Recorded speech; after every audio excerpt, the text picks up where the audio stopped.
Apparently there isn't.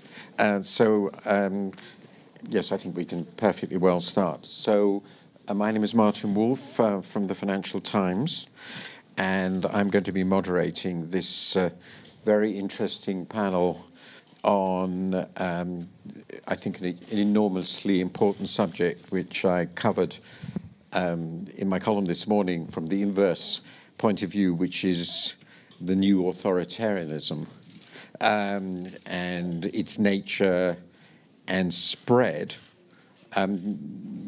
We have serious scholars have been referring now for some time to the last 13, 14 years or so as an era of quote-unquote democratic recession, namely shifting away from democratic systems and democratic norms, even in countries with very well-entrenched democracies.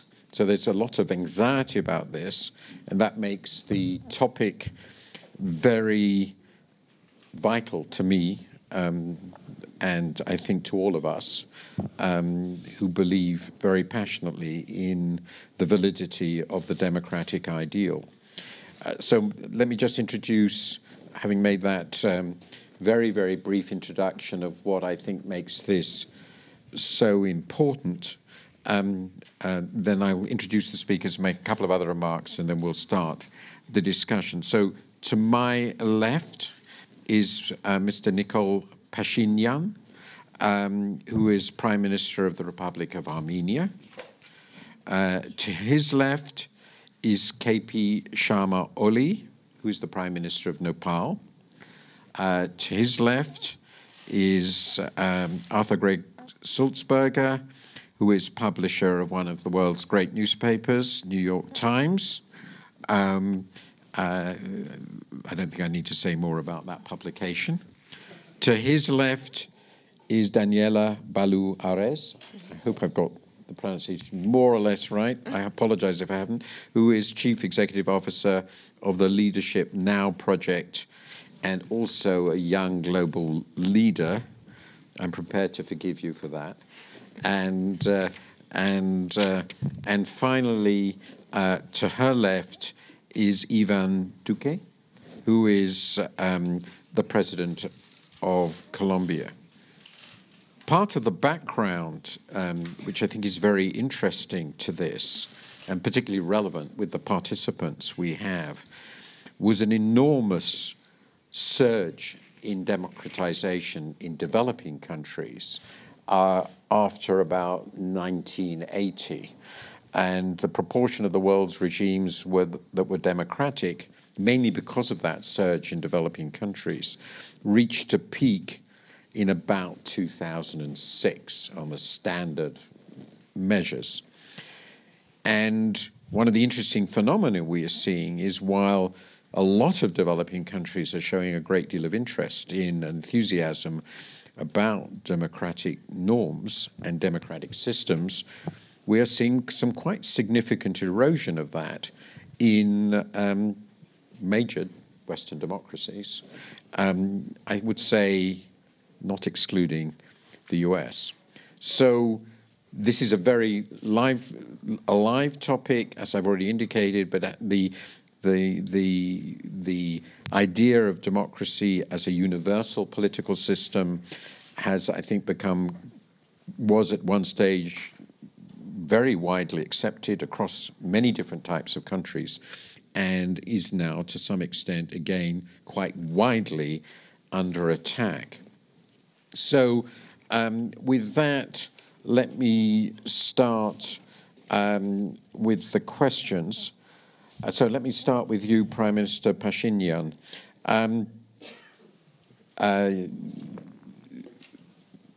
What are the critical choices you're facing in your country now in order to cement a democracy that works? What do you see as the big challenges and the successes you have made?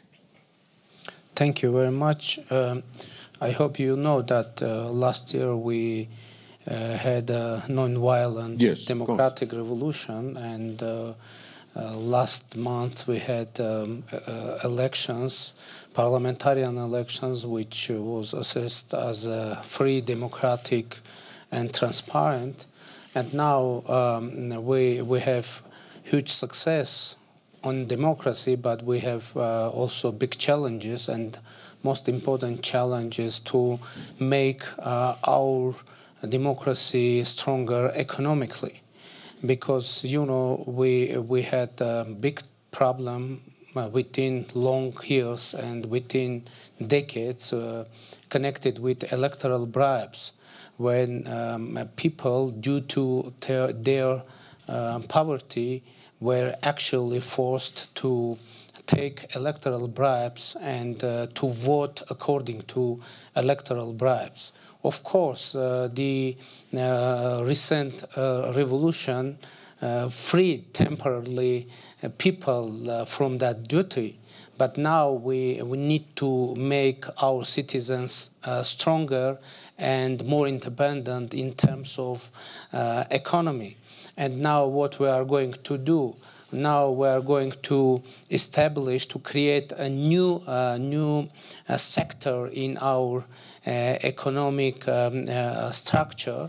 You know that there is a small business, there is a medium business, but we are going to create a new category in our business structures like micro business, and to make free this kind of business from taxes, in the hope that we will be able to encourage and to inspire our people that, and to explain them that not only government is responsible for overcoming their poverty, but also they should do something. And we want to encourage our people, but of course to create real opportunities for our people to fight against their own poverty. So my answer is, our main challenge is to make stronger our democracy economically, and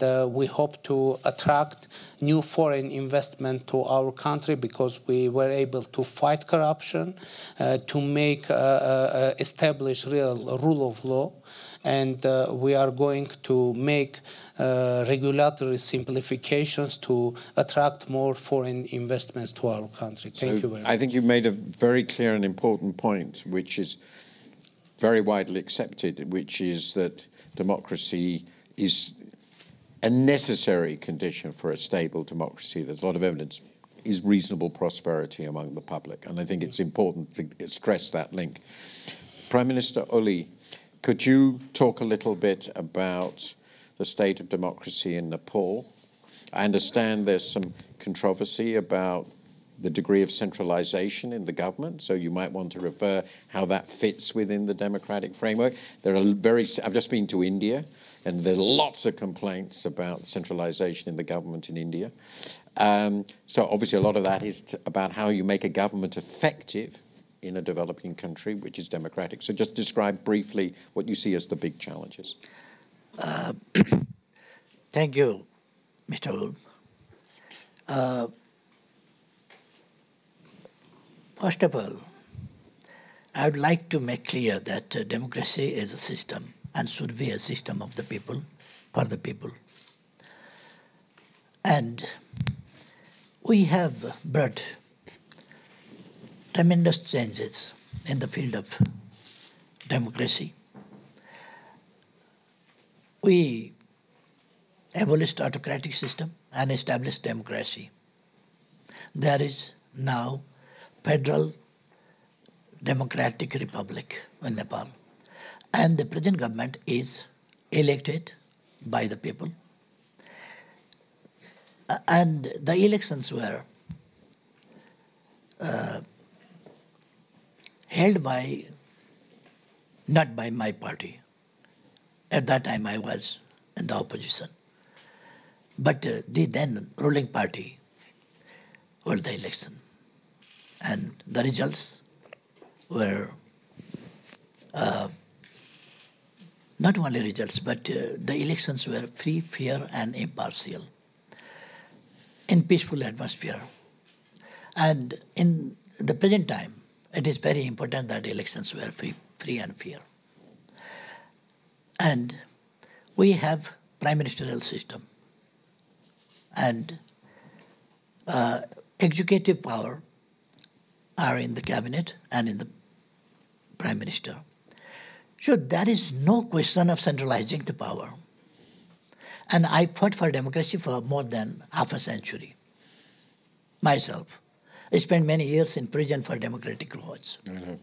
So I don't want to be a ruler, but a servant of the people, want to serve. But I want to expand democracy from political limits, limits of the rights, limits of the freedoms, to bring the changes in the lives of the people.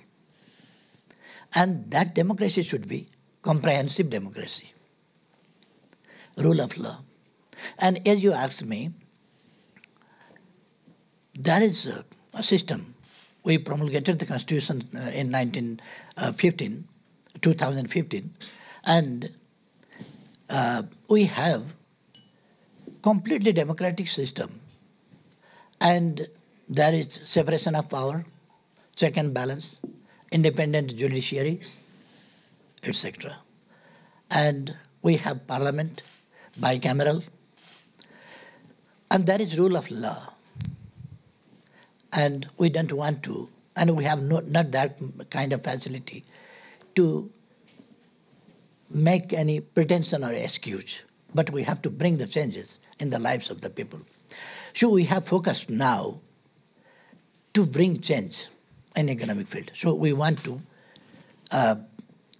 concentrate ourselves and are concentrating ourselves on the question of good governance and economic development, so that our motto we can meet. That our motto is prosperous Nepal, happy Nepali. Okay, thank you very much. In a way, your reply was not so different from yours, stressing, among other things, the economic aspects, the economic challenges of government in Nepal's case, obviously quite a poor developing countries. So, President Duque, your country actually economically did quite well for quite a long time and has had a pretty good record, but you've also had a terrible civil war.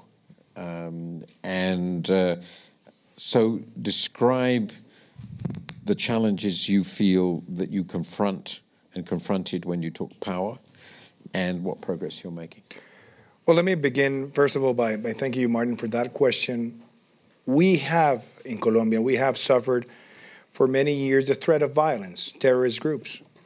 And I think it is positive that now one of those terrorist groups or those armed groups is in the process of reincorporation. I received a signed peace process, which had many fragile elements. And I decided from the first day of my administration to work very hard so that the people who were in the process of reincorporation succeeded. And that means that we need to find for them specific productive activities, find job opportunities, and at the same time bring government investment to those regions that have been badly affected by violence historically. So we're doing that. And I think that's very important for the future of Colombian democracy. But at the same time, I believe that we have also other challenges to make Colombian democracy even better. And let me begin with something that we have also led from government. Women participation in decision-making process. For the first time, we have a parity cabinet in our country. And for the first time, we have a woman who's vice president. So I see the Colombian democracy growing and expanding and being more robust with women participation. And on the other hand, I think it's very important that minorities in Colombia participate more actively. And that implies that the government needs to lead the way that people think about their future, their projects, how they formulate agendas, how they have claims for the government. And since the first day of our administration, every Saturday we have town halls in different regions of the country where we invite all the people from minorities and specific groups to participate and formulate projects. And we have built the Colombian National Plan based on that participation, which I also think strengthens our democracy.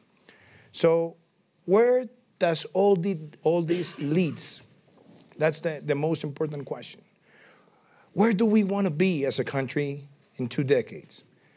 We have an income per capita of around $7,000, and I want Colombia to become a country with a per capita income of more than $30,000. And maybe that will take us 2 decades, but we need to start now. And the way we manage public policy, for me, has to be based on pedagogy and not demagogy. So you need to tell the people that the right way of strengthening all these democratic issues has to be based on 3 principles: legality, fighting corruption, fighting criminal groups, expanding the rule of law, entrepreneurship, which means to recognize that to make social progress, you need to have free markets, but those free markets need to be socially responsible. And at the same time, the right objective is fairness. And that fairness means closing the gaps between rich and poor and the regional gaps. So that's how I see all the pieces together. And finally, if I may say this as well, where do we want to be in terms of the challenges of the 4th Industrial Revolution, an issue that has been discussed in this World Economic Forum session? The 4th Industrial Revolution, we want to embrace it. That's why today we launched the first center in Latin America, because we believe that if we want to be a high-income country, we need to embrace, adopt the right policies. And that will help us make the people secure that the middle class will expand, that they will not be harmed by the Industrial Revolution, and that through education and closing the digital gap, we will bring more opportunities to the Colombian people. I will put that in that package, Mark. That's very ambitious and interesting, and I'll come back to some of the really interesting questions that are implicit in all 3 comments about the relationship between democracy and economic progress, which I think is really one of the central debates of our time. And it's a return of debates I remember from my youth in the 60s. I'd like to turn to you, Mr. Maluares. Tell us about your project, what you're doing, and why it's going to make a difference. Sure. Thanks, Martin. You know, you started this discussion by saying that authoritarianism is on the rise, and we have a fundamental risk to democracy. And what you see right now around the world is that trust in government and trust in political systems to solve problems are at historic lows in many democracies. In the US, we've gone from 70% trust in government in the 1960s to less than 20% today. So we started the Leadership Now project as a response to that, as an effort to mobilize next generation business leaders to be part of solving those challenges. It's fair, I think many would argue that the role of business in democracy has not always been positive. And some of those critiques certainly have merit. But what we saw as an opportunity was to really set out a path for what principled leadership in democracy can look like. Leadership that prioritizes renewing and restoring our democratic system and doing that in service of an economy that works for all and for future generations. So not only are we really seeing the need and opportunity to bring every segment of society into the conversation of renewing democracy, but also to look at it in new ways. So over the last years, what we've done is bring together leading academics, democracy experts, data scientists to really understand what are the fundamental challenges to American democracy right now. We've had everyone from Harvard Law professor Larry Lessig to Michael Porter from Harvard Business School who are studying the drivers of dysfunction in the US. And we layer that with some novel data science and analysis that's looking at where are the resources in the system, where is money flowing, how is it influencing politics in the US. And what we've learned from that is that there really are two fundamental challenges that we're facing. We're facing a talent problem and a systems problem, and we're going to have to tackle them together. On the talent side, we've seen multiple generations in the US now completely disengaged from politics. If you're under 55 in the US, you probably aren't voting. You're not running for office. If you go to a top university, it's in the single digits, the share of people who are going on to public service. So we need a dramatic step up in participation at every level in the US. On the system side, we have some fundamental structural issues that are undermining effectiveness. We have a primary system that drives candidates to the extremes. We have something called gerrymandering, which means politicians draw their own political districts and then stay in them for a very long time. We have increasing money in politics and its influence around narrow interests. And we have an erosion of commitment to facts and science, both in policymaking and in the media. So those are big problems, but we really do think it's the project of our generation, not just a 2-year election cycle project, but a project of the decade ahead to work to fixing democracy and to do it across every segment of society. Thank you very much. That's, I think, a pretty comprehensive, brief view of some of the issues that certainly a number of Western democracies face. Now let me turn to you finally in this introductory round, Mr. Sulzberger. The old media designation we share, my employer and yours, have been very much under attack. They've been accused of disseminating fake news, and a lot of people believe that. So how do you view the role of the media in contemporary democracies? How do you think they can best tackle and deal with those assaults, and regain the trust of the public? Well, let me say first, I don't think old media is under attack. I think independent media is under attack, regardless of whether it's a newspaper like ours or a digital publisher or broadcaster. Look, it shouldn't need to be said, but the events of the last couple of years make it unmistakably clear that it needs to be said, and said often. A free press is essential to democracy. At the New York Times, our mission is to seek the truth, hold power to account, and help people understand the world. That is a mission that's shared by news organizations all over the world. And if you look at that list, truth, accountability, and understanding, that's exactly what a society needs in order to self-govern. So the success of democracy in many ways hinges on the empowerment of a free press to interrogate its systems and leaders. And this has been a time of extraordinary and unprecedented pressure on a free press. And I think it's something that should alarm everyone in this room and everyone on this stage. We're seeing journalists being jailed, imprisoned, harassed, reined in by laws meant to push journalists to self-censor. And the press certainly has a role in making the case for its own importance. But I think that everyone in society, every institution in particular, democratic leadership need to embrace the centrality of its role if we're to succeed. So I'd like to ask a few follow-up questions, and I actually would like to start with the one that you have raised. I'd like to talk to the three political leaders. Perhaps I'll start with you.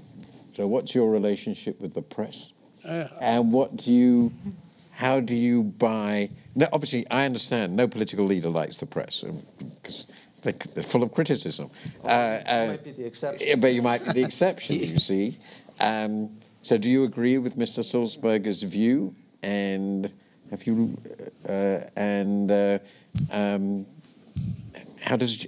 how in your country does this relationship with the press work? You know, actually, I'm a journalist. I know. That's why I started with you. Chief editor and former political prisoner. But now I can say that in Armenia, press is free than never. But not all journalists agree with me because they think that it's a kind of exaggeration that now in Armenia press fully free. But I can insist on that. And you know, I think it's a normal thing that the relation between press and government should be a kind of with tension, because when we see that now there is low trust about the government capacities all around the world, and it can be connected with the fact that now all people, society know more about high officials than before. Because every nuance can affect on the people's belief on politicians, on ministers, etc., etc. So the full transparency, I think, will reduce the level of belief toward the government, because at first many people think that these people, which are presidents and ministers, should be like gods, like saint people. But if they find out that these people eat every day ordinary meal and has some ordinary needs, they become their belief on these people became less and less. That's my point of view. That's interesting. Do you think you should remain then, that people should continue to think you're saints? Difficult to pull off, probably. President Duque, what is your relationship with your press? You get up every morning. I value democracy a lot, and Colombia is one of the oldest democracies in Latin America. Yeah, and I think a fundamental piece of democracy is free press. So the role of a political leader, the role of a president or a congressman, of somebody who's in public office, is to evaluate what the press is trying to put before the public agenda for discussion. So I value that. Now, you have put your question also in times of changes worldwide. And now I can say that one of the challenges that the press faces everywhere is that people who were in the past editors or journalists who wrote about common daily activities or daily events now have become more activists because they are also participating in social media. So that also is changing the way the press behaves, and I think is something that is going to make democracy is going to drive democracy to adapt to those changes. So this is going to make the press more vocal, more active, more instantly reacting to events, and I think that's positive. So if we really want to have a better future for democracies, we have to see all these things that are happening as opportunities.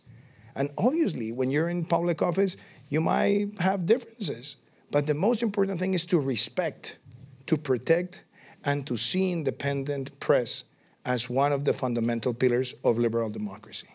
Finally, I'll ask you, what is your relationship with the press? I have normal relationship with the press.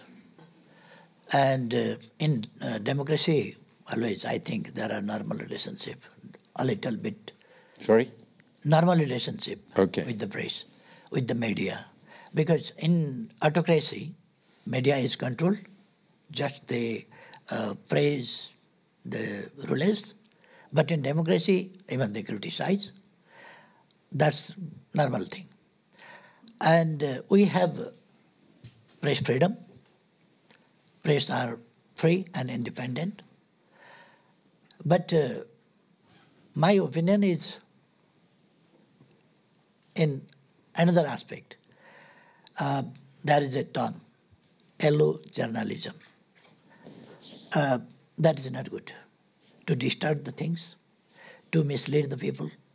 The press is very instrumental to strengthen democracy, to bring development and prosperity in the lives of the people, to inform accurately to the people, to educate people. The role of the press is very important. And press, so people want to see, is responsible. Responsible press, they want to see. And of course, a little bit they criticize me. And the expectations of the people, because we have brought so many changes so fastly, and their aspirations are raised. In this change contest, the people's aspirations are high. And the press has also the similar expectations with the government. Sometimes development processes are not like magic. They take time. So they want to hurry up. They want to be clean and clear. They want to be transparent as well. So press is instrumental strengthening democracy, and it's useful for development and ICT or technology. There are two aspects, of course. Development aspect, and to some extent,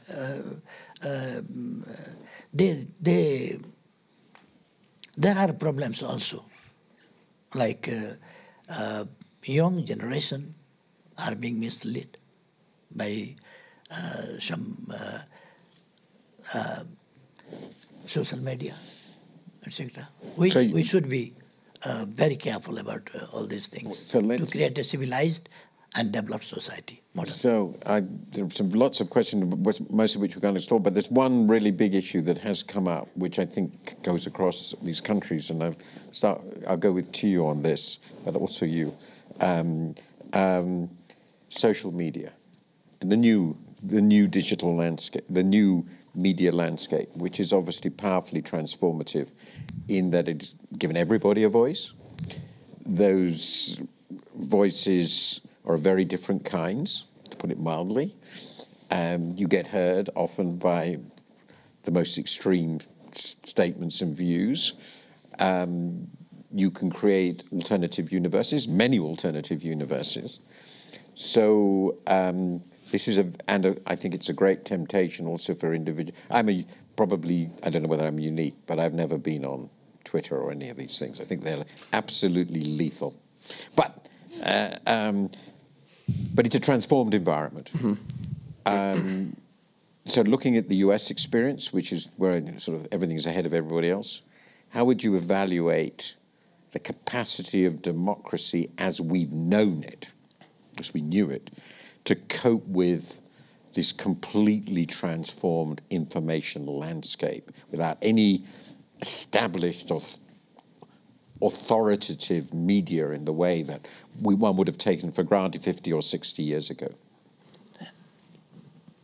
I want to address that directly, but do you mind if I just circle back to one item that came up here first? I think it's worth acknowledging that the United States has been historically the world's greatest champion of a free press. Of course. Since we're talking about it. Of course. That's why we have two Americans here, I'm sure. And the United States has publicly retreated from that position. Indeed. In a way that I think has encouraged and facilitated press crackdowns around the globe. We are seeing journalists jailed, murdered.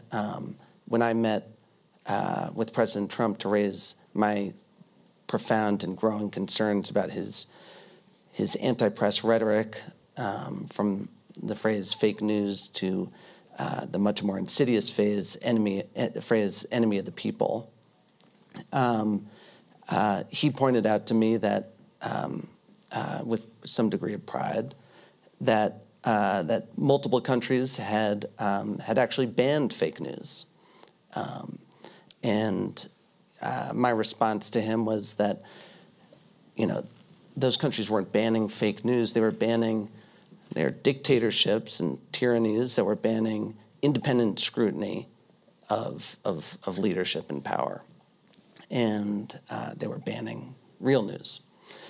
And I think, there are a lot of questions that have, come up about social. I'll circle back to that. But I do think that has created a climate that has fostered more space for anti-press crackdowns. And I don't want to go too far here, but I think it's important to acknowledge that there have been some anti-press laws passed in your country that have effectively criminalized routine news gathering, requiring permission, prior permission for the publication of personal information, and to some extent banning criticism of public officials.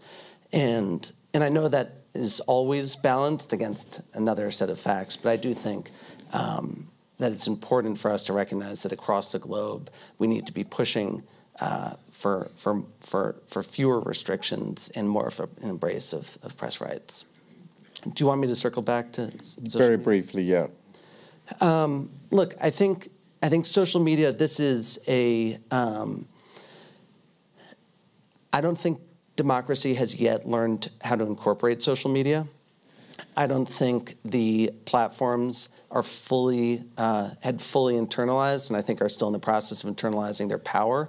Facebook alone reaches 2.2 billion people, making it the most powerful information monopoly in the history of the world, and others are close behind it. And you can still be a skeptic of overregulation, and find yourself realizing that this free-for-all environment is being actively misused for sometimes nefarious ends. Wouldn't it be a bit paradoxical, just pushing this Cree issue in the US, where First Amendment rights are so fundamental, to push for some form of which is very widely done now. Yeah. Some form of regulation of the key social media. Yeah, I mean, there are more ways to do it badly than to do it well, and I think that's really important. That that societies go into any conversation about this clear-eyed, that you can accidentally cause a lot of trouble. But to use one obvious example, and this is an example where Facebook and others deserve some credit for movement.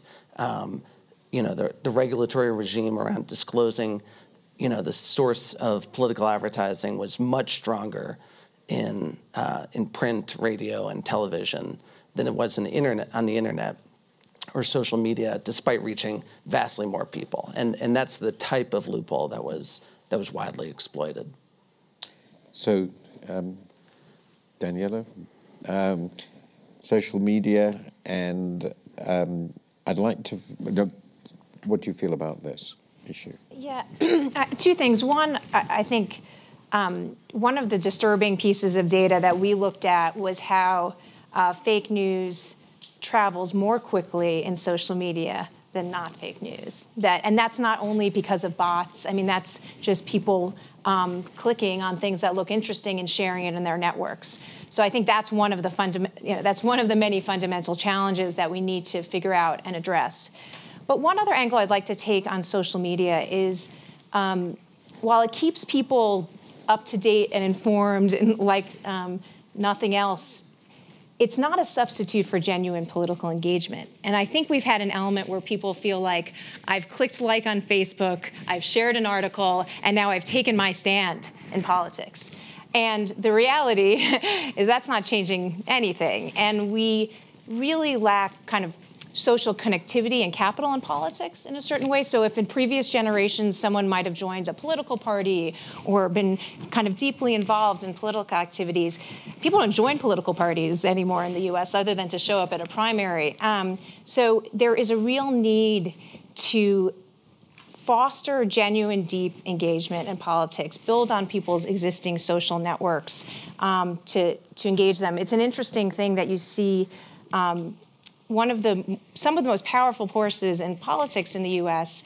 are as much social clubs as they are political forces. So you take the National Rifle Association, for instance, in the U.S., which does have a lot of influence on their issues in politics, but it's also where people go to picnics and have social connectivity. So one of the things we've seen as an opportunity at the Leadership Now project is tapping into, for instance, university alumni networks and other networks that have strong social connectivity and can be a space for really tackling our big problems in politics and democracy. Can I ask, I'm going to try and get through two questions very quickly and then go to the floor because there's so many issues. But there's a very specific issue which I think any of you can comment on, but I think not all, which is very relevant here, which is the role of business in politics. Mm-hmm. It's obviously a big issue in the States, and so I sort of think, is business the problem or the solution? I'm inclined to think in this context is the problem. Because basically indifferent to democratic norms and very happy if they get favours for themselves and not too concerned about the overall political context. Is that wildly unfair? No, I touched on earlier, I do think critique of the role of business in politics is not without merit. But I'd like to distinguish that in a couple of ways. Business participating in lobbying and in protecting their interests is one way that you see business participating, and there are many valid critiques of how interest is used in that setting. But the reality is that we have a whole, I would argue, generation of entrepreneurs and innovators and people in the business community who haven't participated, who have been on the sidelines. And so if we're to suggest everyone in business is equivalent to a kind of narrow interest play in politics, I think we're going to lose a lot of opportunity to bring people into the process and be part of kind of renewing our democracy, defining what's kind of democracy 2.0 that we could have had as part of the solution as opposed to sitting on the sidelines. Can I just now turn to you? There was a specific, you must have the right to reply, I think. There was a specific charge made by Mr. Sulzberger that some of the legislation that you have introduced goes against press freedom. How would you respond to that? Briefly. Yeah, very briefly. I would like to make it clear that Nepal is a democratic country and believes in democracy. And in democracy, everything is under constitution, under law, under separation of power. We have lady president, head of the state, and we have parliament, we have judiciary, we have press, we have people. And people are sovereign. And there is no intention and no action to control or bring under restriction to the press. Press is completely free in Nepal. And as he said that there is no question of restrictions. But again, I want to say one thing. In the name of freedom, if somebody gives false news and hurts other, and damages others' family life, or prestige, or business is not good. I can say that much. And I want to educate my people in this way, that we must be responsible, because the democracy is the system for all, not only for the people who are involved in press, but for others also. And press is independent and free, but must care the lives, prestige, and loss and benefit of other people also. That's my opinion. I'd love to get into it, because I could be very happy to proceed for an hour on libel laws and all the rest of it, but I think I'm going to have to move on. And there was another question I was going to ask. I'm going to put it to one side because we're running a bit late. So I'm going to ask the audience for questions. I'll take 3 at a time. We'll see how we do. Please make it a very short question. Ideally say who it's addressed to, and start off by saying who you are. So does anybody, I can't see everybody easily. Yes, sir, perhaps you could stand up, say who you are and ask the question. Anthony Hobley from the UK. Sorry, Martin, I'm going to bring up the B word, Brexit. So the UK Parliament's been a model for many parliaments around the world. We're having a little bit of a problem at the moment. We've had a big exercise in democracy, a referendum. We've had newspaper headlines calling people the enemy of the country and so forth. So many of the problems you describe, we're enemy now of facing. The people, I think. Enemy of the people, sorry. And the people's will is being used in many ways to sort of suppress the views of others. I guess my question, I mean, and it is to the panel, whoever wants to take this on, and this is probably also something we've seen in the US, when there are question marks around the legitimacy of an election, so interference by a foreign power, manipulation through social media, breaches of electoral law, as we have had on the Leave side in the UK, how do you deal with that? Okay, you don't need to answer yet, because I said I will take 3 questions. If there are any further questions, anybody else want to ask a question? So,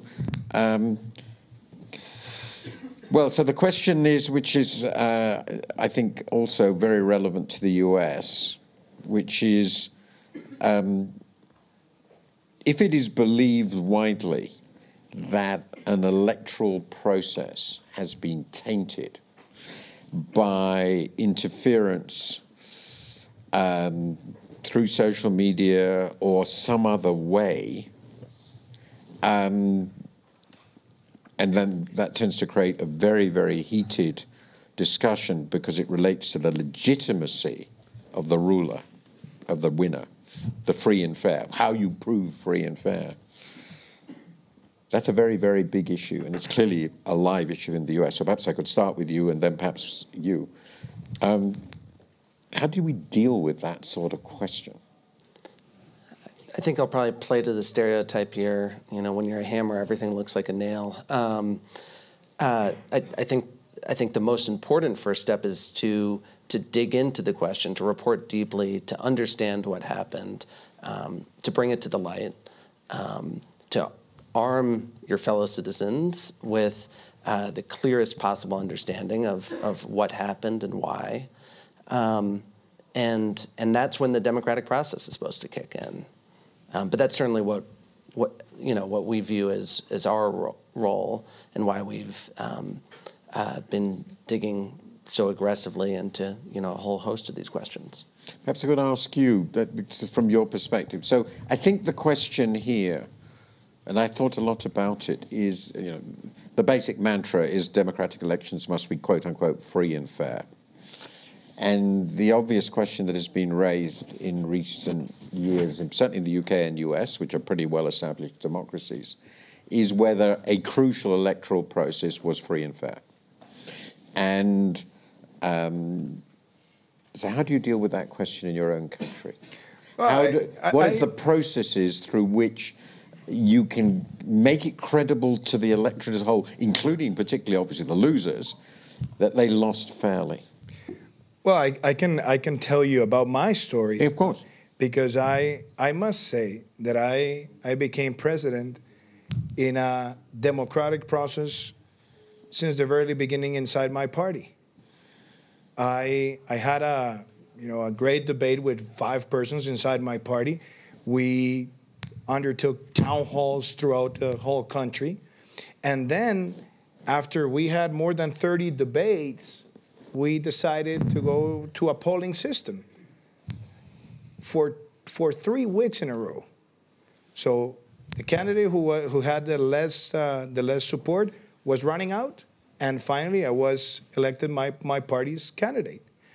And then we went for an open election inside a coalition, in an open election.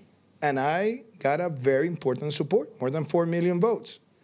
And then I ran for a first round for the presidency with other 5 candidates, and I won with more than 7 million votes. And finally, I went to the second round with another candidate, and I won with more than 10 million votes, the highest voting record in Colombia. So this shows that when there's permanent participation of the people in different stages, democracy is enriched. If you ask me from my experience, why do I see for the future of Colombia? I would love to see all the parties having processes like the one that I faced, because it gave me the opportunity to connect with the people. If you ask me about how candidates from coalitions should be chosen, I would love to see more open elections so that people go and vote for ideas and for projects. And I think this enriches democracy. But let me go back to one point that you raised, Martin, on social media. Yeah. I believe social media is a very important tool for democracy because you can connect with your message on a daily basis, but it has to be hand in hand with walking the walk, talking the talk in the streets. But social media can also become a very dangerous weapon because sometimes, and it happens, people will try to harm you and they will use fake news, and those fake news can grow very fast. And I don't see those issues as how do we prohibit that to happen, but how do we have the best reaction networks and tools in order to prevent that from making a damage to democracy. I don't think over-regulation or regulating content is a good solution. I don't believe in that. But I believe that seeing this fake news process happening everywhere, it's also an opportunity for politicians, for institutions, to have a more digital force, a better digital force, to react promptly with the right response and with the truth. I don't think democracy will be enriched by limiting those expressions. I think they have to be promoted and identify the best tools to face it. Prime Minister Pashinyan, free and fair elections, the process, how do you preserve that?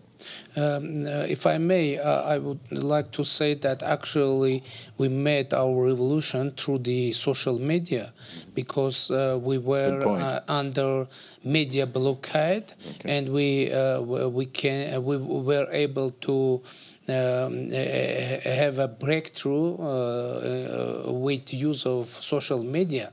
But now I'm continuing to have live broadcast in my Facebook page, and when I'm trying to reveal some false content about me, about government, I'm being criticized that I'm making pressure on the press. And it is a very interesting and very soft situation, which concerns to the relation between media and free and fair elections. You know, I don't think that there is an issue when we have very clear and obvious majority. I think in that cases we haven't an issue, but when we have very narrow majority and very narrow differences between candidates, it can become a big issue because it should be checked if which factors affected on the results of such results. And it's very possible that one or two fake news that have issued in the last minute news can affect on result of elections, and of course it is big issue. But what to do with that? It is very big problem, because I'm proud to say that now our country was evaluated that a country with free internet. But this freedom bring opportunity for news exchange, of course, for transparency, but of course it opens a huge field for false news, fake news, and it's of course effect on the realities in our country and worldwide.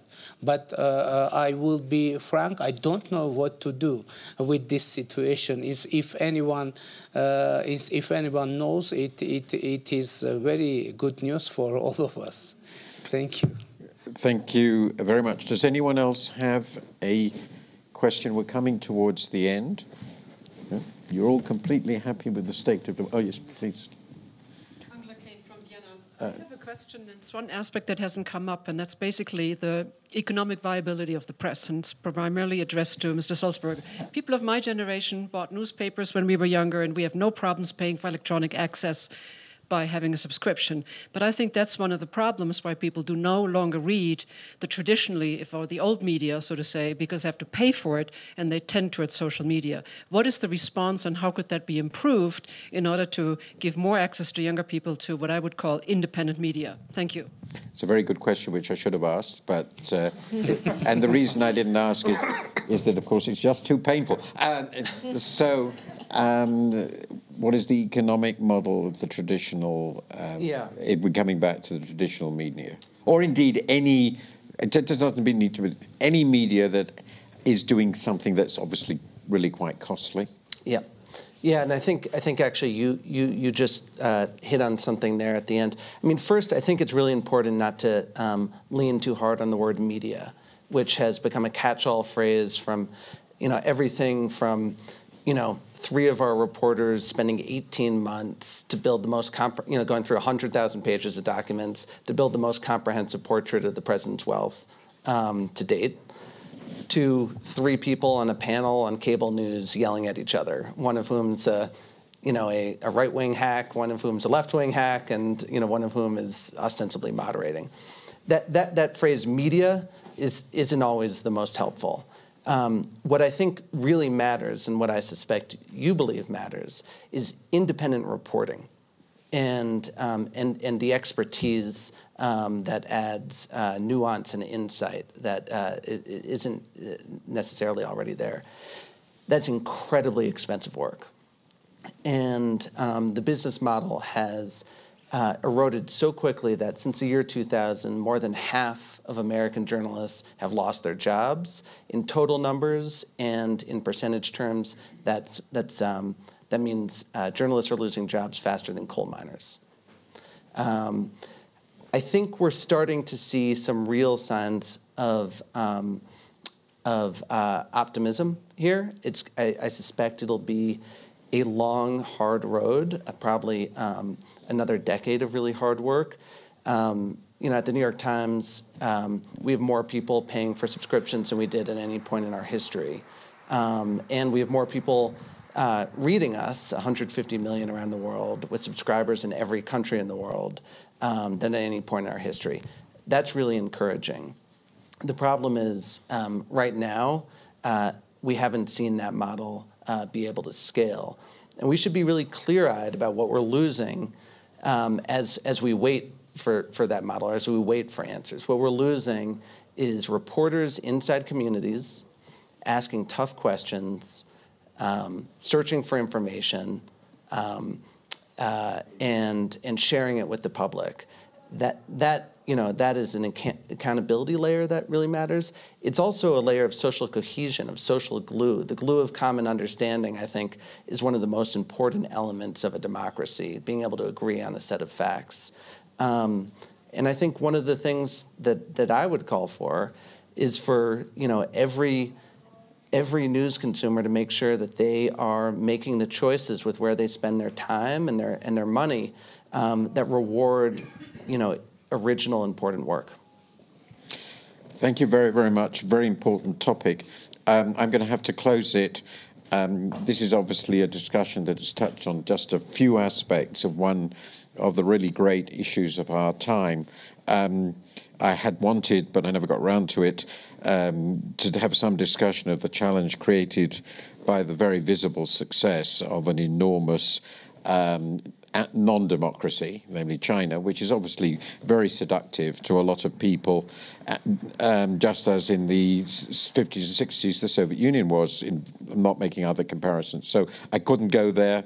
But what I take from this is, fortunately, there are, and we've had 3 represented here, developing countries which have shown, whose peoples have shown a strong and passionate commitment, some of it quite recent, to establishing constitutional democracies.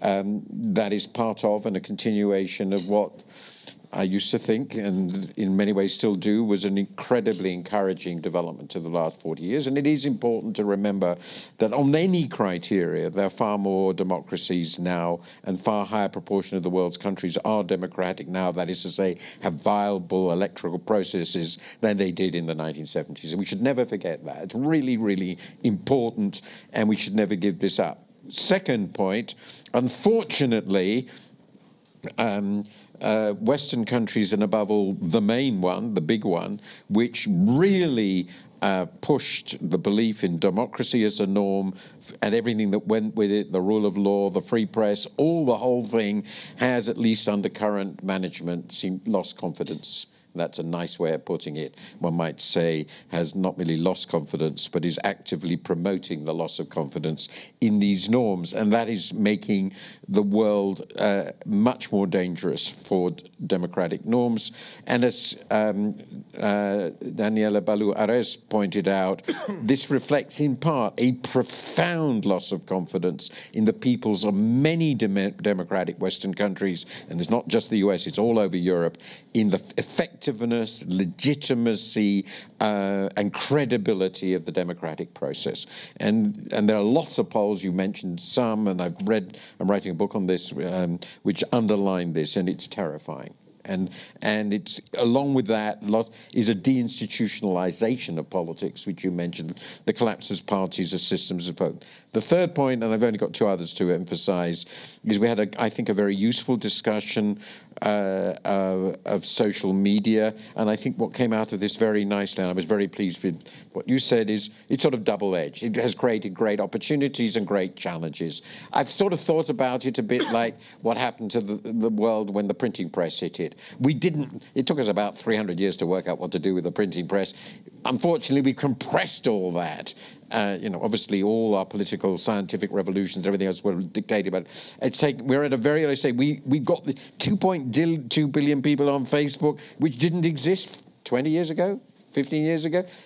What does this mean? We don't know. Can we contain what's put on it? Not obviously.